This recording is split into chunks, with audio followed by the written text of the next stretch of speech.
आ रहे हैं कौन जा रहे हैं। हम लोग यहाँ पर हैं, यही मुझे मालूम है। हमारे मंत्री बगल में हैं, हमारे पार्टी के पदाधिकारी लोग हैं। बाकी कौन लोग आ रहे हैं हवाई जहाज़ से, कौन आदमी आ रहे हैं ट्रेन से, इतनी जानकारी हम लोग लेने के लिए थोड़ी बैठे हैं। हर लोग आते हैं जाते हैं, उसका हिसाब किताब दूसरे लोग के पास है, हम लोग के पास है। लंबे समय के बाद लालू प्रसाद यादव आज पटना आने जा रहे हैं। आपको बता दें कि डोरंडा कोषागार से अवैध निकासी मामले में उन पर सजा हुई थी। वो जेल से उनको बेल मिली, उसके बाद वो अपनी बड़ी बेटी मीसा भारती के यहाँ दिल्ली में रह रहे थे और आज वो पटना आ रहे हैं। पटना आने को लेकर बिहार में जो सियासत है वो शुरू है। पहले से ये चर्चाएं गर्म है कि लालू प्रसाद यादव जब आएंगे तो बिहार की सियासत में बड़ा उलटफेर हो सकता है। जेडीयू आरजेडी के रिश्ते लगातार जो है वो नरम नज़र आ रहे थे। जो तेवर है वो काफ़ी नरम थे। ललन सिंह हो या नीतीश कुमार हो, तो लगातार जो उनका बयान जो आ रहा था वो काफ़ी आरजेडी के प्रति सॉफ्ट नज़र आ रहा था। सीबीआई का जब छापा भी पड़ा तो उस पर भी जनता दल यूनाइटेड ने किसी प्रकार का बयान देने से मना किया। लेकिन देखिए, लालू यादव आज आ रहे हैं और बिहार सरकार में मंत्री श्रवण कुमार ने बयान दिया है। लालू यादव आ रहे हैं, कौन आ रहा है कौन जा रहा है इससे विशेष हमें इसकी जानकारी नहीं है और हमें कोई फर्क नहीं पड़ता कि कौन आ रहा है कौन जा रहा है। लालू यादव के बारे में ये पूछा गया कि लालू यादव आ रहे हैं क्या कहेंगे। उन्होंने कहा कि लालू यादव आ रहे हैं तो वो पहली बार थोड़ी आ रहे हैं, उससे पहले भी कई बार लालू प्रसाद यादव आ चुके हैं। आरजेडी के प्रदेश अध्यक्ष जगदानंद सिंह ने इस बात को कल कहा था कि लालू प्रसाद यादव आज पटना आने जा रहे हैं, शाम 6 बजे पटना पहुंचेंगे। क्या जो सवाल है कि आखिरकार उनके आने के बाद बिहार में सियासत उलटफेर हो सकता है। हालांकि श्रवण कुमार ने जिस तरीके से बयान दिया है तो लगता नहीं है कि जनता दल यूनाइटेड में किसी प्रकार से कोई भी उलटफेर की संभावना अब नज़र आ रही है, क्योंकि उन्होंने कहा कि लालू यादव कोई पहली बार नहीं आ रहे हैं। लालू यादव पहले भी जब वो जेल से छूटे थे पिछली बार, उसके बाद भी वो पटना पहुंचे थे, उपचुनाव में उन्होंने शिरकत किया, लेकिन उसके बाद फिर वो दिल्ली गए और उसके बाद रांची में उन पर सुनवाई, उसके बाद फिर रांची से वो सीधे जेल गए, जेल से रिम्स और रिम्स से फिर दिल्ली और दिल्ली से पटना आज आ रहे हैं। अब देखने वाली बात ये होगी कि आने के बाद क्या होता है। क्या वाकई में ही बिहार की सियासत में बड़ा उलटफेर होगा? क्या वाकई में ही बिहार में सरकार पलटेगी? जातीय जनगणना का मुद्दा एक बार फिर से लगातार गर्म है। जातीय जनगणना के मुद्दों को लेकर सरकार ने तारीख तय कर दिया है, 1 जून को इसको लेकर बैठक भी होनी है। क्या तेजस्वी यादव जब यहाँ आएंगे तब वो बैठक होगी?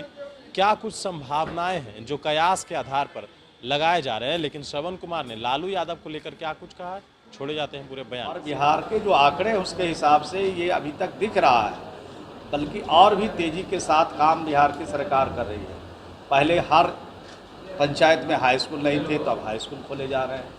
हर अनुमंडल में डिग्री कॉलेज नहीं थे तो डिग्री कॉलेज खोले जा रहे हैं। तो पढ़ाई के लिए बच्चियों को आगे बढ़ाने के लिए जब ये ज्ञान के क्षेत्र में बढ़ाएंगे तो निश्चित रूप से जनसंख्या पर आपे आप नियंत्रण हो जाएगा। सर, ज़्यादा जरूरी कौन है, पहले जनसंख्या नियंत्रण होना चाहिए या जातिगत जनगणना? सब कुछ जरूरी है।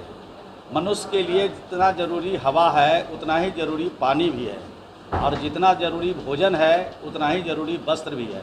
तो आवश्यकता के अनुसार काम हो रहा है और सरकार बारी बारी से इन आवश्यकताओं की पूर्ति के लिए सरकार काम कर रही है और हर क्षेत्र में सरकार काम कर रही है। किसी को छोड़ के नहीं, सबको जोड़ के काम कर रही है।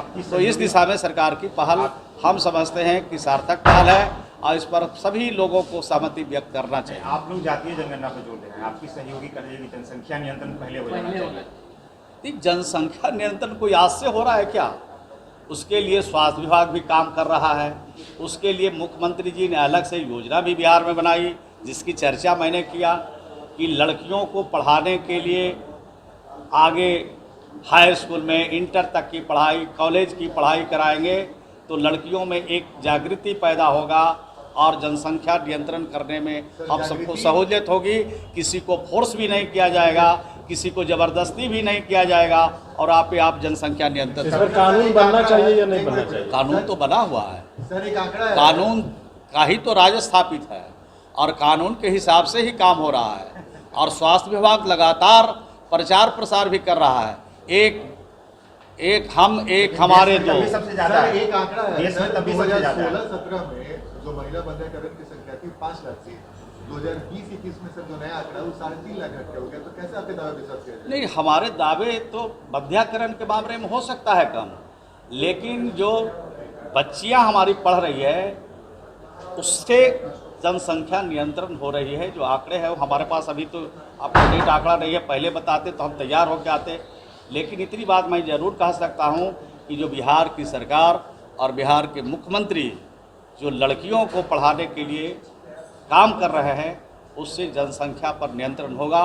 और ये इस मॉडल को देश भर के हर राज्य अपनाने को तैयार है और हर राज्य भी अपना रहा है। इसके लिए बिहार के लोगों को काफ़ी प्रसन्नता है। सर आज लालू प्रसाद यादव और आ रहे हैं, कौन जा रहे हैं? हम लोग यहाँ पर हैं, यही मुझे मालूम है। हमारे मंत्री बगल में हैं, हमारे पार्टी के पदाधिकारी लोग हैं। बाकी कौन लोग आ रहे हैं हवाई जहाज़ से, कौन आदमी आ रहे हैं ट्रेन से, इतनी जानकारी हम लोग लेने के लिए थोड़ी बैठे हैं। हर लोग आते हैं जाते हैं, उसका हिसाब किताब दूसरे लोग के पास है, हम लोग के पास है। एनडीए में सब कुछ ठीक ठाक है क्या सर? बहुत कई तरह की चर्चा चल रही है, इसीलिए पूछा जाए। अभी तो राष्ट्रीय अध्यक्ष का बयान अखबार में देखा है और टेलीविजनों पर चल रहा है। एनडीए में ठीक ठाक है, एनडीए ठीक ठाक है और पूरी तरह से सरकार ठीक ठाक से चल रही है। आगे तक भी सरकार चलती रहेगी। लगता है लालू यादव आएंगे तो राजनीतिक फिजा जो है कुछ बदलेगी। एक बार लालू यादव आया है, कई बार तो आया है, आते रहते हैं, सब लोग आते रहते हैं। बहुत नेता आते हैं जाते हैं, तो सरकार पर उसका क्या असर पड़ा है? कोई असर तो नहीं पड़ा। यहाँ वाला कुछ